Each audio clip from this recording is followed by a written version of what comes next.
Now here's the fascinating thing, which to me is the final proof that that book is the Word of God, that it must be God-inspired. In the last generation only, we've discovered how to make purer light than we had before. Most light is bouncing around, waves crashing into each other, going in all directions, so that the light coming from that spotlight still lights this side of my face by reflecting off that tinsel up there. We're used to light coming at us from all directions. But we've now discovered how to send light in one direction. Laser light is the most common. You've seen laser light beams straight as a die. But we've also got what we call cross-polarized light. A polarized filter, if you can imagine, allows light through like that. But if you put another polarized filter at right angles to that, you've really got a very fine filter. If you take sunglasses and take one lens and put it at right angles to the other, it goes even darker. It only lets very straight light through. Now, people have taken jewels and precious stones and cut a very thin slice for microscopic purposes, and then shone cross-polarized light through them to see what happens. To put it very crudely, what happens to these precious stones in pure light? And one of two entirely different things happens with every jewel. The technical term, to give you a bit of science for a moment, is anisotropic jewels and isotropic jewels. Now what happens is this.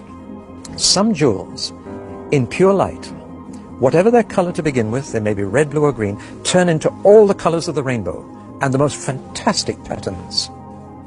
Other precious stones in pure light lose all their color, just go black, look like a lump of coal dust. And it's only in this generation that people have discovered this unusual property. For example, diamonds in pure light are nothing. Did you get that, ladies? They're not even that. Diamonds, nothing. They won't be there. No, so make the most of them here. Rubies, garnets, just lose everything. Emeralds? No, they keep it. Oh, good. There are other stones that are anisotropic and go into these beautiful colors. Now here's the fascinating thing. The 12 precious stones that God uses to build the New Jerusalem are all anisotropic. In pure light, they are all far more beautiful.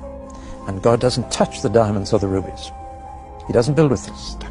Now, let's just put on the screen a picture of these stones. Yeah. Look at the top 12 stones on this picture, and you'll see the stones of the New Jerusalem. Look at the 4 bottom ones at the bottom of the picture, and you'll see they're black, no attraction, whatever.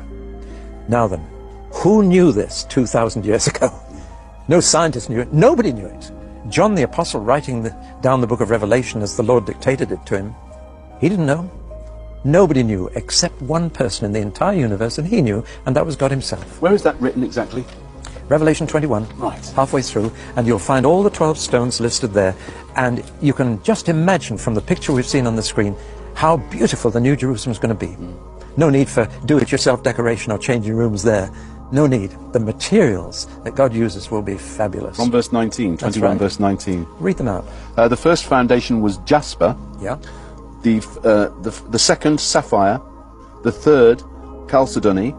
The fourth, emerald. The fifth, sardonyx. The sixth, carnelian. The seventh, chrysolite. The eighth, beryl. The ninth, topaz. The 10th, chrysoprase. The 11th, jacinth. And the 12th, amethyst. No diamonds, no rubies, no garnets, because they're isotropic.